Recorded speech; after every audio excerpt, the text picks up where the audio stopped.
যেটা বলছিলাম যে শেক্সপিয়ার এত ভলিউমিনাসলি ক্রিয়েট করছে বলে শেক্সপিয়ারকে they are highlighting Shakespeare and suddenly they are literally renaming this age as Renaissance এবং এমন একটা শব্দ যেটা খুব interestingly it is not a English word itself, it's a French word because French or France at that time was uh, the icon for cultural development in Europe. Louvre মিউজিয়ামের মতো একটা museum আছে ফ্রান্সে, তাহলে বুঝতে পারছো France is Europe's cultural icon, সেই জন্য একটা ফ্রেঞ্চ শব্দটা ইউজ করছে রেনেসা, একটা ইংরেজি শব্দ পর্যন্ত পায়নি এই টাইমটাকে কয়েন করার জন্য। 1860-70s এর আগে এই এজটাকে রেনেসা বলাই হচ্ছে না, literally it was a colonial procedure of discourse, যেখানে ওই এজটাকে রেনেসা বলে literally they were convincing their colonies that they were culturally superior, এত তাড়াতাড়ি তাদের পালিয়ে মানে তাদেরকে তাড়িয়ে দিলে হবে না, they need to rule over the colonies for a long time, কারণ তাদের এত বড় একটা কালচারাল সুপিরিয়রিটির হিস্ট্রি রয়েছে। ঠিক আছে, তার মানে এই যে ওরিয়েন্টালিজম যেটা বলছে একটা কালচারাল সুপিরিয়রিটি এস্টাবলিশ করা, that is what colonialism did. And what is post-colonialism? যেটা রবীন্দ্রনাথের সময় থেকে বা তার পরবর্তীকালে হয়ে আসছে। Look, when Bankim Chandra wrote in Rajmohan's Wife, you will find Bankim Chandra was literally educated under the British education system, and he was a clerk, Babu Bankim Chandra. So therefore, when he wrote Rajmohan's Wife, it was a mere caricature of English novel. এটা অনুকরণ আর কি, এর থেকে বেশি কিছু না। But at the same time, when he started writing in Bengali, he started writing in Bengali for his own people. He wrote Arunnavat. It was a kind of repercussion. But is it post-colonialism? No, because he was writing in colonial period, and it was not a cultural. Literally, it was something being written against the European, the colonized.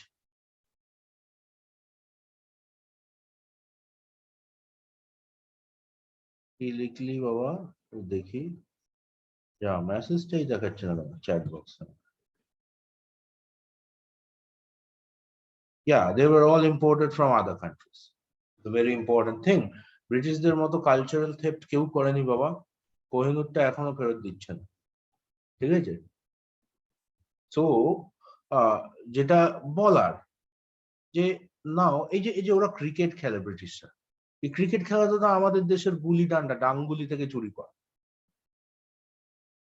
ঠিক আছে, তো ওদের ওদের পুরো পুরো culturally এত ব্রিটিশদের মতো এত বড় কালচারাল থেফট কোনো জাতি করে। হ্যাঁ, সো যাই হোক, যেটা বলার সেটা হচ্ছে যে পোস্ট কলোনিয়ালিজমে কিন্তু একটা গ্লোবাল জায়গা আছে। তুমি দেশের ভেতরে কলোনির এগেনস্টে প্রোটেস্ট করে কোনো একটা লিটারেচার লিখলে সেটা পোস্ট কলোনিয়ালিজম নয়। But you are aware that for 300 years or for a long time you are becoming culturally oppressed and your culture is misrepresented in the global platform, and now you want the people of the world to know about the truth regarding your culture. এই যে cultural রেজিস্ট্যান্সটা, that is post colonialism. এই cultural রেজিস্ট্যান্সটার নাম হলো post colonialism. বোঝা গেল? এখন পোস্ট কলোনিয়ালিজমের তো একটা ভাগ আমি বললাম যে পোস্ট কলোনিয়াল স্টাডির একটা পার্ট এডওয়ার্ড সাইড দিয়ে যাচ্ছেন, যেখানে উনি বলছেন যে কিভাবে কালচারকে মিসরিপ্রেজেন্ট করা হয়, হাউ আ কালচার ইজ মিসরিপ্রেজেন্টেড। যেমন তুমি যদি টিনটিন ইন টিবেটের মতো একটা টিনটিনের একটা কমিক্স দেখো, মেয়র কমিক্স, সেখানে টিবেট বলে যেটাকে দেখানো হচ্ছে, কখন একটা লোক নেপাল থেকে টিবেটে পৌঁছে গেল হাঁটতে হাঁটতে, যেটা বোঝাই যাচ্ছে না। দ্যাট মিনস তুমি এই যে কালচারাল এথনিসিটি, নেপালি কালচারের সঙ্গে টিবেটান কালচারের যে আলাদা এথনিসিটি, তুমি সেটা দেখালে না, তুমি দুটোকে এক করে দিলে। তুমি যাহাই তোমার কাছে নেপাল তাহাই টিবেট, মানে ওরিয়েন্টের ইস্ট সাইডও যা ওয়েস্ট সাইডও তাই, ওরিয়েন্ট পুরোটাই তোমার কাছে এক, তোমার আলাদা করে কোনো ভ্যালু নেই। You are not giving value to a specific culture. গোটা টিনটিন টিভিতে সবাই হিন্দিতে কথা বলছে, টিবেটানসরাও ইংরেজিতে কথা বলছে, ভাঙা ইংরেজি। So you are literally making them talk in your language. তুমি তার মুখে নিজের ভাষা বসাচ্ছ, টিবেটের ভাষা বসাচ্ছ না, অথবা তোমার একটা কলোনির ভাষা বসাচ্ছ, তাও নিজের ভাষা বসাচ্ছ না। টিবেটের রাস্তাঘাটে সবাই ওই ঠান্ডার মধ্যে খালি পায়ে থাকে। What is this? খালি টিবেটে যারা বড় লোক তাদেরই পয়সা থাকে, আদারওয়াইজ বাকি সবাই ধুতি ফুতি পরে, মানে ইন্ডিয়ার একটা রাস্তার সঙ্গে টিবেটের কোনো রাস্তার পার্থক্য নেই। আর গোটা বই টিনটিন ইন টিবেটে কোথাও টিবেটান ল্যাঙ্গুয়েজের মেনশন পর্যন্ত নেই, not a single mention. That means you are literally ignoring the cultural ethnicity and you are garnishing that culture into your own flavor. That is a misrepresentation. তুমি যেভাবে দেখাতে চাইছো তুমি সেইভাবে দেখাচ্ছ, এবং তুমি কি দেখাতে চাইছো, এখানকার লোকরা হতচ্ছাড় দরিদ্র গরিব, এদেরকে আমার ডোমিনেট করা দরকার। That is Orientalism. That's what Said said. Saeed কি বলছে, যে ইউরোপের লোকেদের কাছে, টু দা অক্সিডেন্ট, ওরিয়েন্টকে দেখানো হচ্ছে এমন ভাবে যার উপর একটা কালচারাল ডোমিনেন্স রাখা প্রয়োজন, so that no intellectual or political opposition occurs, কোনো অপোজিশন যাতে না আসে। একদল লোক, paid intellectuals of the colonisers, তারা এইভাবে কলোনিকে রিপ্রেজেন্ট করছে। হার্ট অফ ডার্কনেসে যেটা করা হয়েছে।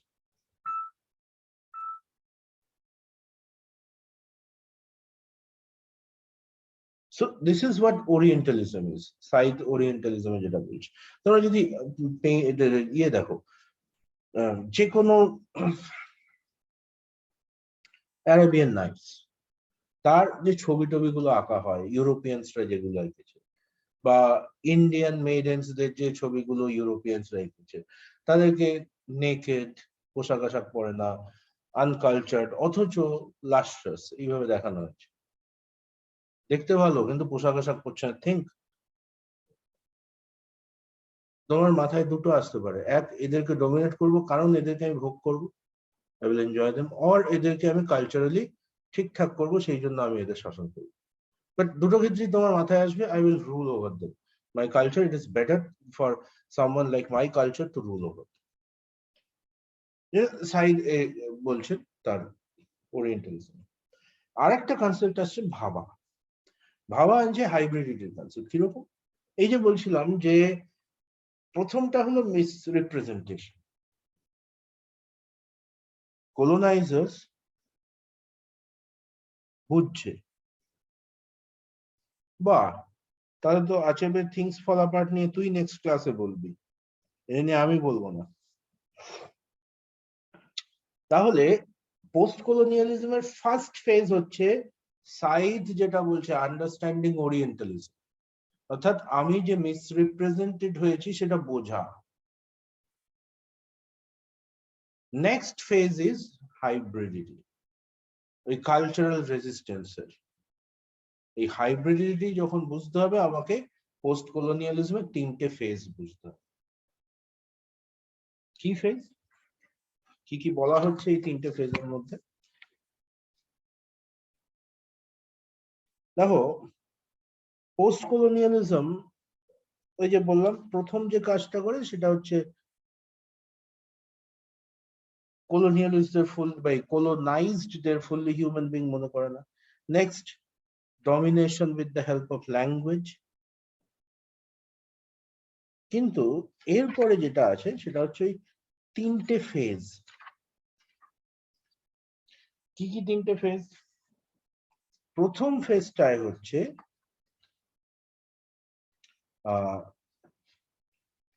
লিটারালি এটাকে অ্যাডপ্ট ফেজ বলা হয়। ঠিক আছে, এই অ্যাডপ্ট ফেজে কি করা হয়? আমি প্রথমে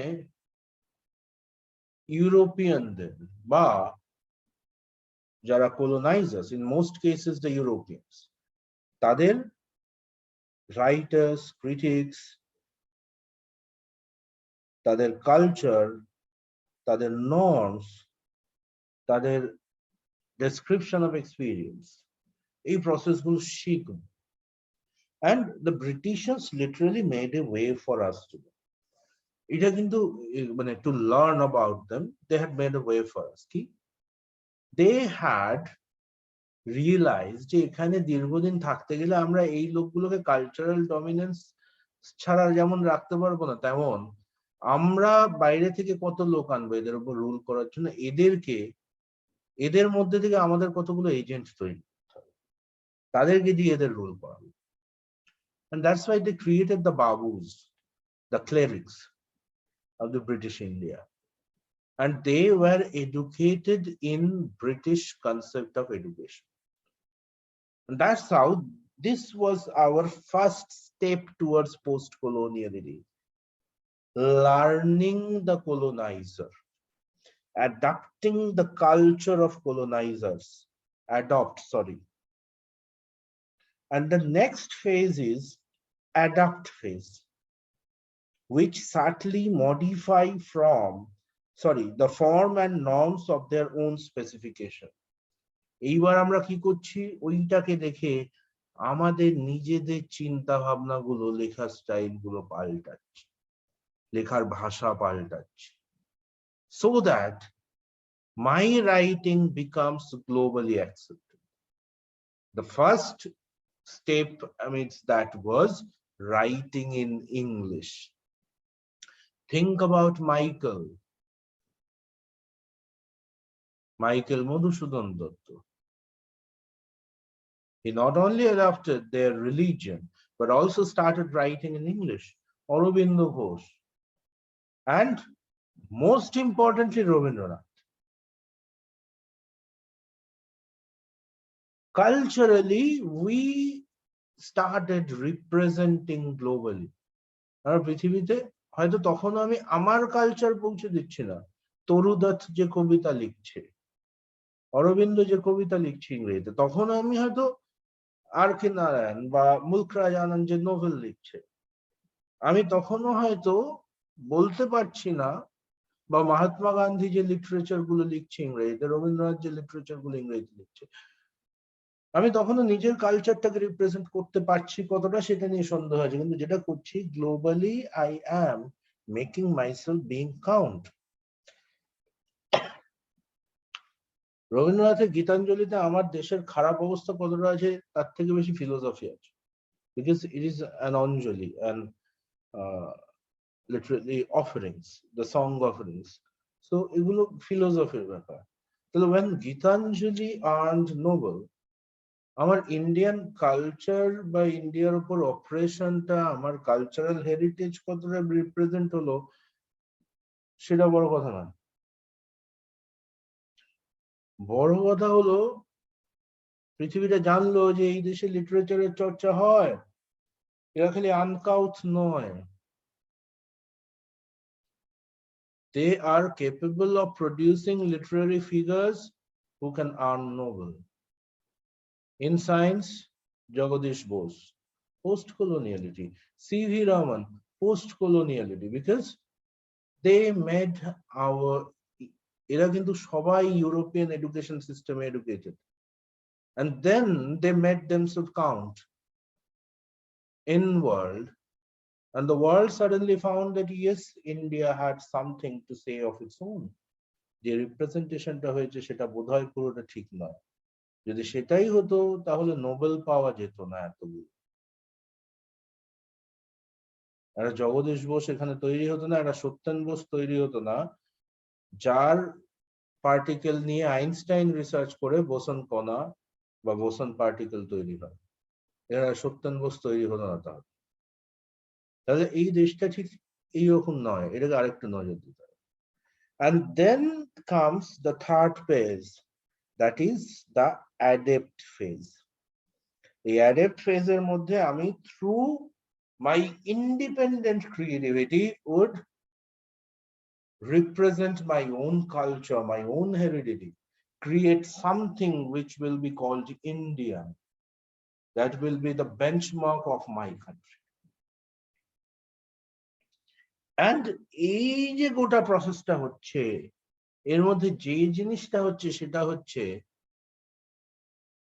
একটা cultural give and take relation হচ্ছে। ইন্ডিয়া যে কালচারটাকে আলটিমেটলি ইন্ডিয়ান হিসেবে রিপ্রেজেন্ট করছে, সেটা যে ল্যাঙ্গুয়েজে রিপ্রেজেন্ট করছে, সেটা কিন্তু language of the colonisers. Obviously আমি বাংলাটাকে বিশ্বের দরবারে পৌঁছে দিচ্ছি না, কিন্তু বাঙালিয়ানাটাকে ইংরেজিতে লিখে আমি বিশ্বের দরবারে পৌঁছাচ্ছি। লাইক ওয়েন আমি একটা বই লিখছি সরস্বতীর ইতর সন্তান, it is book on Bengali culture, আমি এটাকে ইংরেজিতে লিখে ট্রান্সলেট করে কিন্তু ওদের মধ্যে ছড়াচ্ছি। গীতাঞ্জলি ওদের কাছে গেছে ঠিকই, but Gitanjali was translated. And very importantly, Pothel Pachali could not receive a Nobel only because it didn't have a good translation. তাহলে এটা মাথায় রাখতে হবে যে আমরা যে জিনিসটা তৈরি করছি সেখানে ওদের কিছু রেখে আমরা নিজেরটাকে দিচ্ছি। কোনো একটা ফেজে ওদেরটাই ইম্পর্টেন্ট ছিল, যেটা আমি শিখেছি, দেন আমারটাকে ওদের মতো করে চেঞ্জ করতে চেয়েছি, দেন ওদের ল্যাঙ্গুয়েজ বা ওদের কিছু এলিমেন্টের উপর বেস করে আমি আমারটাকে রিপ্রেজেন্ট করছি। এই যে কালচারাল মিক্স ব্রিড তৈরি হচ্ছে, দ্যাট ইজ হোয়াট হাইব্রিডিটি ইজ, যেটা সমীরণ সব থেকে বেশি পাবি চিনওয়া এচেবেতে। The main struggle and things fall apart is that cultural hybridity, যেখানে তার কাস্টমের বাইরেও সে বেরিয়ে আসতে চাইছে না, তার গ্রামের এথনিসিটির বাইরেও সে বেরিয়ে আসতে চাইছে না, আবার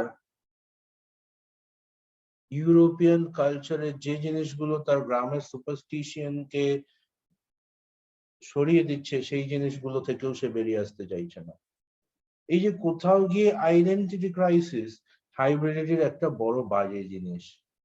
আইডেন্টিটি ক্রাইসিস তৈরি করে না তুমি ঘরকা না ঘাটকা, পুরোটা কোনো কিছু নিতে পারছো না, because your culture also had certain bench, যেটা ইউরোপিয়ান সাইন্টিফিক কালচার অবভিয়াসলি আমাকে হেল্প করেছে তৈরি করতে।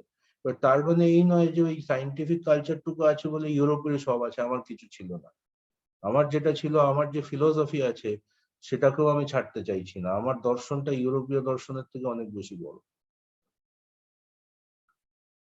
That is a flaw in hybridity, যেটা ভাবাও কিন্তু বারবার বলছেন, বা আচেবের লেখায় তো প্রকাশ পাই, আরো বেশি করে প্রকাশ পায় যখন তুই অমিতাভ ঘোষের ইয়ে পড়বি, শ্যাডো লাইন্স পড়বি।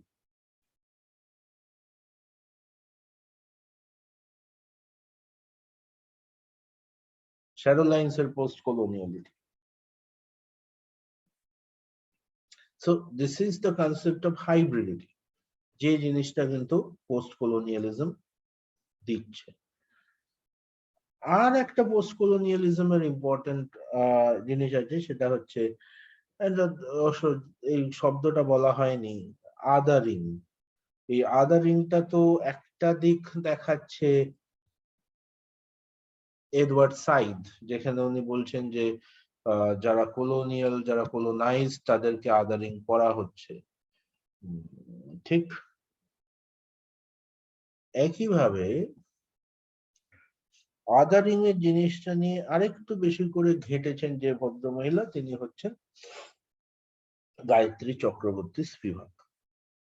তিনি আদারিং এর কনসেপ্ট থেকে একদম ওই ইন আদার ওয়ার্ল্ডস বা দ্য এম্পায়ার রাইজ ব্যাক, না এম্পায়ার রাইজ ব্যাক তো বিলাস ক্রফটের, ক্যান দ্য সাবঅল্টার্ন স্পিক, এই জায়গাগুলোতে উনি কতগুলো প্রশ্ন করছেন ওই আদারিং এর কনসেপ্টটাকে নিয়ে, যে আদারিংটা কি খালি এই কালচারাল আদারিংটা খালি নিজেদের মধ্যে হয়।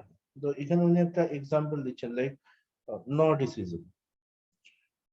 নর্ডিসিজম এর এক্সাম্পল দিলে আমরা বুঝতে পারবো যে কোন জিনিসটাকে উনি বোঝাতে চাইছেন। ইউরোপিয়ানদের মধ্যেও যারা আর কি ওরিয়েন্টালিজমে বিশ্বাস করে, তাদের মতে জার্মানিক যারা, মানে ওই জার্মানির যারা আর কি আরিয়ান্স ছিল বা জার্মানের যারা হোয়াইট পিপল, তারা বাকিদের থেকে অনেক বেশি সুপিরিয়র। এটাকে নর্ডিসিজম বলা হয়।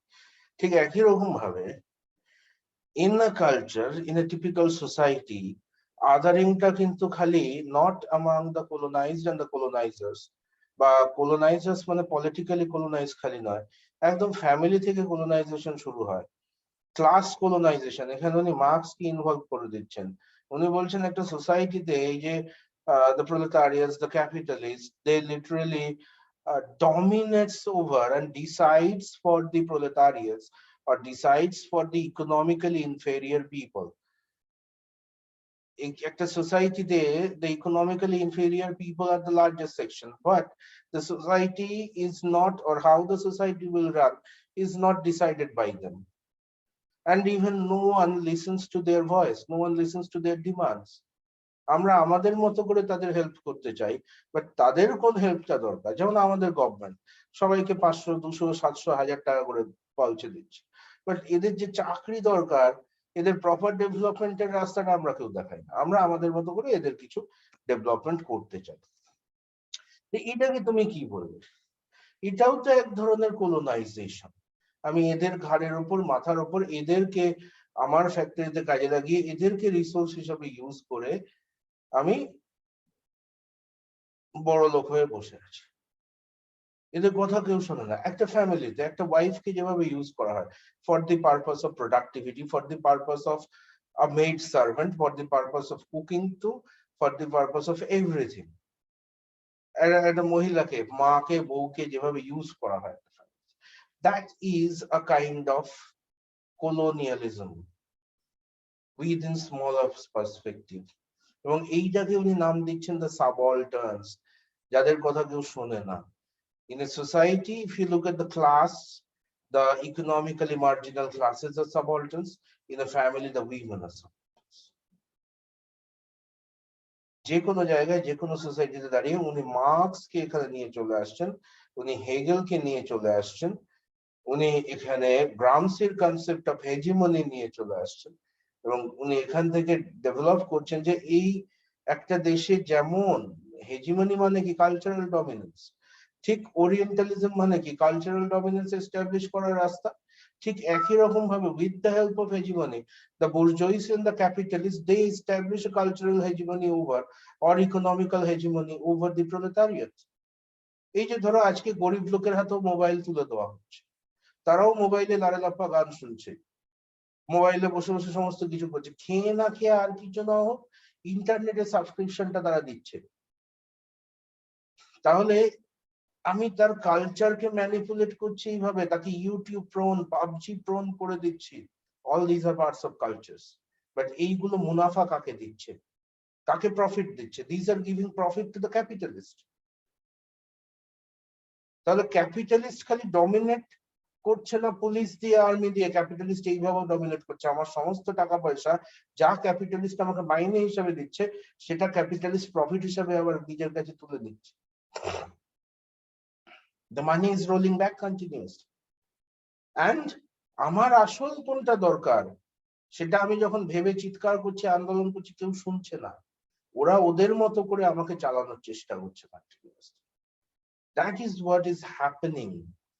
The subalterns are continuously being victimized by the other classes, the other superior classes in the society. তো উনি এই গ্রামসের হেজিমনির কনসেপ্ট থেকে আর মার্কসের কনসেপ্ট থেকে, মানে পোস্ট কলোনিয়ালিটিকে একদম অন্য লেভেলে, সোশ্যাল একটা ইউনিটের লেভেলে নিয়ে গিয়ে স্পিভাক ডেভেলপ করছেন দ্য কনসেপ্ট অফ সাপোর্ট। বোঝা গেল জায়গাটা? পোস্ট কলোনিয়ালিটির মেজর ইস্যুস গুলো কি বোঝা গেছে? তাহলে পোস্ট কলোনিয়াল লিটারেচারের মধ্যে আমরা কি পড়ব? আমরা এই কয়েকটা জিনিস পড়ব।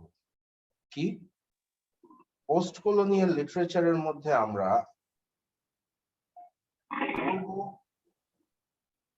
যে প্রথম পড়ব যেটা, সেটা হচ্ছে যে কালচারাল মিসরিপ্রেজেন্টেশন কিভাবে হচ্ছে। নেক্সট আমরা যেটা পড়ব সেটা হচ্ছে কিভাবে হাইব্রিডিটি তৈরি হচ্ছে, মিক্সড কালচার তৈরি হচ্ছে, and are we also not hybrid being a Bengali stuck in English literature? Yeah, obviously we are hybrids, but ঠিক এই জায়গাটা আমি আসতে যাচ্ছিলাম, এইটা আসবো রাকেশ, জাস্ট এই জায়গাটা আসবো। ঠিক নেক্সট পার্টে যেটা পড়বো যে ওই কালচারটাকে ইউজ করে, হাইব্রিডিটিকে ইউজ করে কালচারাল রেজিস্ট্যান্স কিভাবে তৈরি হচ্ছে। এই পোর্শনটা আমি এখন আসিনি যে রেজিস্ট্যান্সটা কিভাবে তৈরি হচ্ছে। হ্যাঁ, একটা জায়গা বলেছি যে আমার পৃথিবী, আমার গোটা পৃথিবীকে আমি জানাচ্ছি আমার কালচার কি, আমার আর্ট কি, আমার হেরিটেজ। এর বেশি কিছু বলিনি, এই জায়গাটা আমি আসছি। আর নেক্সট আর কি পড়বো যে এই পোস্ট কলোনিয়ালিটি পাওয়ার পলিটিক্সটা খালি দুটো ডিফারেন্ট, কলোনাইজড আর কলোনাইজার্স এর কনসেপ্টটা দুটো ডিফারেন্ট কান্ট্রি বা দুটো ডিফারেন্ট পাওয়ারের মধ্যে লিমিটেড থাকে না। In a specific society class কনসেপ্টেও কলোনাইজেশনের কনসেপ্টটাকে জুড়ে দেওয়া যায়, যেটা জুড়ে স্পিভাক ওই পোস্ট কলোনিয়ালিটির কনসেপ্ট জুড়ে বা কালচারাল রেজিস্ট্যান্সের কনসেপ্ট জুড়ে সাবঅল্টার্নের কথা বলছেন, যে এই সাবঅল্টার্নের কথা কেউ শোনে না। এই তিনটে পরে এইবার আমরা ওই ভাবার কনসেপ্টে আরেকটু ফিরে যাই, যেখানে উনি হাইব্রিডিটির কনসেপ্ট বলছেন, এবং বলার পরে আমরা ওই কালচারাল রেজিস্ট্যান্সের জায়গা যে is hybridity helping in any type of cultural representation. দেখো ব্যাপার হচ্ছে গোটা পৃথিবীর লোককে আমি আশা করতে পারি না যে গোটা পৃথিবীর লোক বাংলা জানবে, but HMA does not expect that each and every people of the world will know the language of his tribe. তাই তো ওয়াথিয়ঙ্গ আশা করেন না যে কেউ আফ্রিকান ল্যাঙ্গুয়েজে পুরোটা পড়বে। সবাই তো আর আবু সৈয়দ আইয়ুব নয়, এই লোকটা কাবুলের লোক, কিন্তু রবীন্দ্রনাথের ভাষায় জানবেন বলে উনি বাংলা শিখেছেন, এবং বাংলা শিখে উনি বিশ্বভারতীতে এখন রিসার্চ করছেন আবু সৈয়দ আইয়ুব রবীন্দ্রনাথের সাহিত্য নিয়ে, এবং চরণ ছুঁয়ে যাই এর মতো একটা বিশাল বড় একটা কাব্য সমালোচনা উনি লিখে ফেলেছেন রবীন্দ্রনাথকে। এবার everyone is not as desperate as Abu Syed Ayub. আমার জানার কোনো দরকার নেই চিনোয়া আইচেবের মাতৃভাষা কি, বাট চিনোয়া আইচেবি যদি আমাকে এমন একটা ভাষায় পৌঁছে দেয় জিনিসটা যেটা আমি জানি, তাহলে আমি কিন্তু চিনোয়া আইচেবির সঙ্গে সিম্পাথাইজ করতে পারবো, কারণ আমিও সেম ফেটে বসে আছি।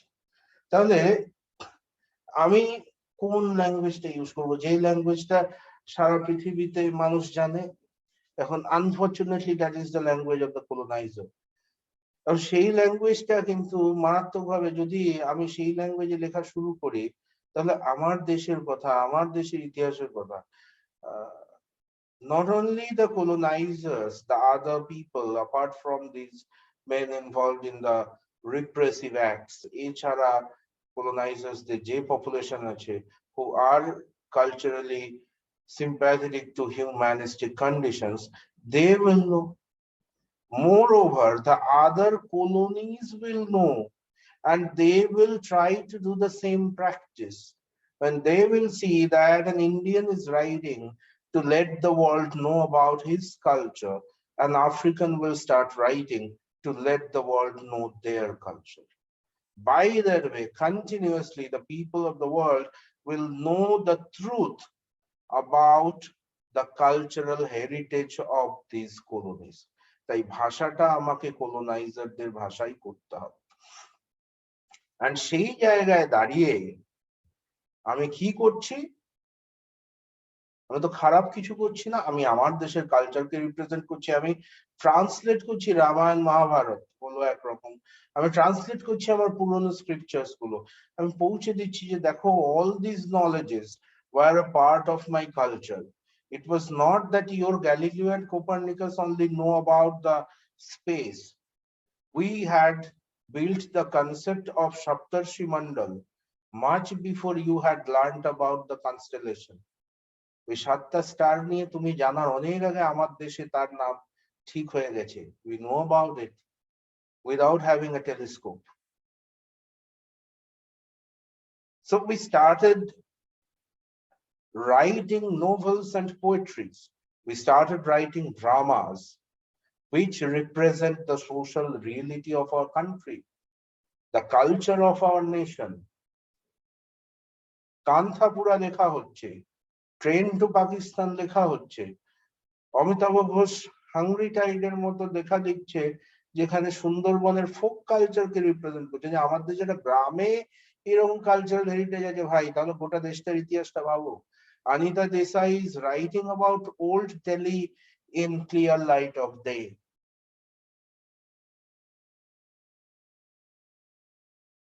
We have so many problems. We have our own language, we have our own culture. Moreover, your problem of colonization is not done. That is a misrepresentation. Amar deshe Kashmir Valley ache. You need to know this is us. And amar deshe shei Kashmir Valley te tomader European song baje na. We have our own Kashmiri songs. We have our own Bengali folk songs. আমার দেশে যখন অমিতাভ ঘোষ বুঝিয়ে দিচ্ছে যে আমি যাকে তাকে grandmother, যাকে তাকে আন্টি বলি না, আমি পিসিকে পিসি বলি, ইংরেজি ট্রান্সলেট করলেও পিসিটা পিসিই থাকে, মাসিটা মাসিই থাকে, because these are culturally different coinage. তোমরা সবাইকে আন্টি বলে চালিয়ে দিতে পারো, বাট ইন মাই কালচার ঠাকুমা ইজ ডিফারেন্ট দ্যান দিদা, ঠাকুরদা ইজ ডিফারেন্ট দ্যান দাদু, মাসি is different than PC and kakima and mami. In your culture, everyone is same. You call even your mama and uncle. We do not call it. Amar kache mama, kaka, jethu, eder alada alada coinage ache. Look at Upamanyu Chatterjee's novel. He is writing about urban Kolkata people. So we have urbanity too. We have a sophisticated society of Kolkata, which is not only the gift of your British people. তোমরা ব্রিটিশে যাওয়ার আগে আমাদের মধ্যে সফিস্টিকেসি আছে। So that's how our culture is being represented through their words, but now we are intruding in their words. Like আমি এই মামা, কাকিমা, জেঠিমা ইংলিশ নোভেলে এই শব্দগুলো ঢুকিয়ে দিচ্ছি।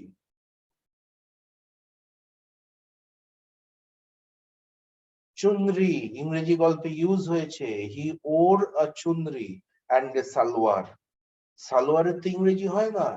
When I am replacing these words with my words, I am representing my choice of dresses to them. I am representing my concept of relationships to them. That's how culture is being replaced. Culture is being represented. তারা বুঝতে পারছে আমার কালচারের সঙ্গে তোমার কালচারের কতটা তফাৎ, সেটা কনস্ট্রাকটিভ কিনা, সেটা আনকাউথ কিনা, এর আলাদা করে ডমিনেন্সের দরকার আছে কিনা। বোঝা গেল কি বললাম? That's how cultural dominance is established through literature. Film হলে তো আরো ভালো করে বোঝানো যাবে।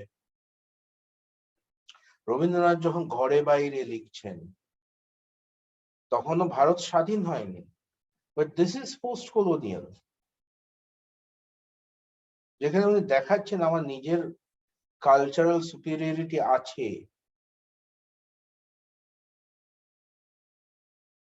আমার নিজস্বতা আছে। when Satyajit Ray is literally, when he is making a film and what he is choosing, বিভূতিভূষণ's Pather Panchali, এই পথের পাঁচালী দেখে সত্যজিৎ রায় বলছে যে লন্ডনে কতগুলো হল থেকে লোকেরা বেরিয়ে গেছে, কারণ তারা ঘেন্না পাচ্ছিল এটা দেখে লোকে হাতে করে খাচ্ছে। তাহলে হাতে করে যে খাওয়া যায় সেটা কিন্তু সত্যজিৎ রায় দেখাচ্ছে ইউরোপকে, যে দেখো আমরা হাতে করে খাই। তো তার মানে এই নয় যে আমরা কিছু জানি না, আমরা হাতে করে খাই, কিন্তু আমরা এমন একটা সিনেমা বানাচ্ছি যাকে তুমি অস্কার দিচ্ছ।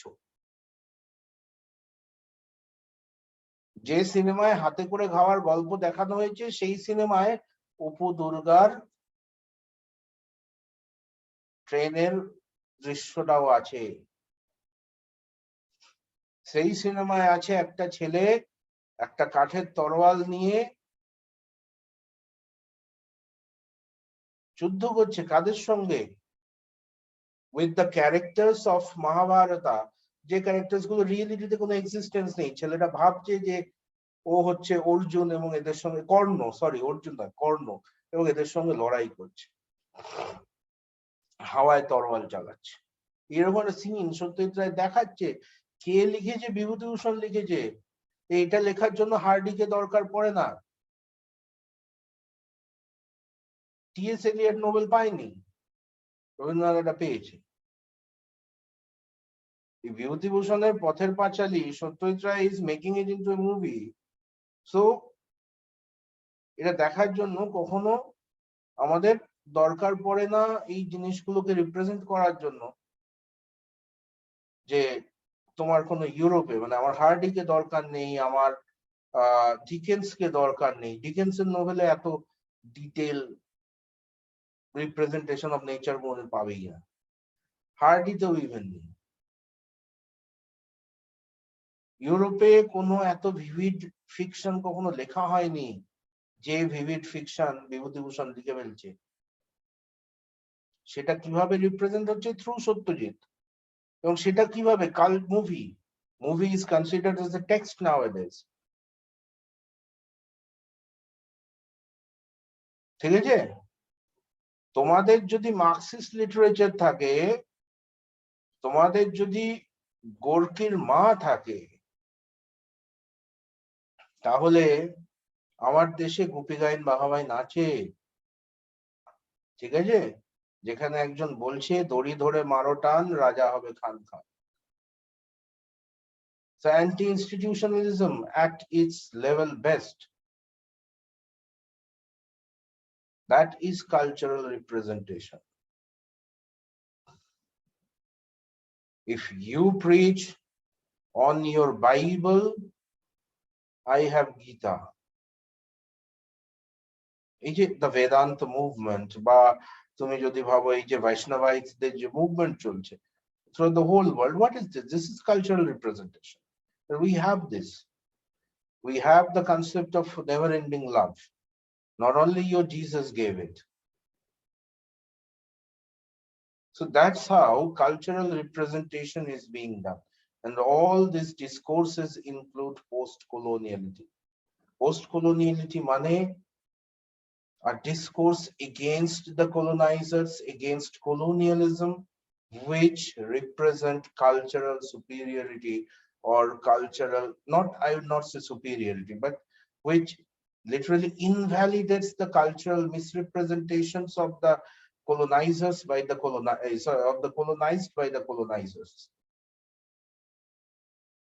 which properly represent the cultural depth of the colonized people.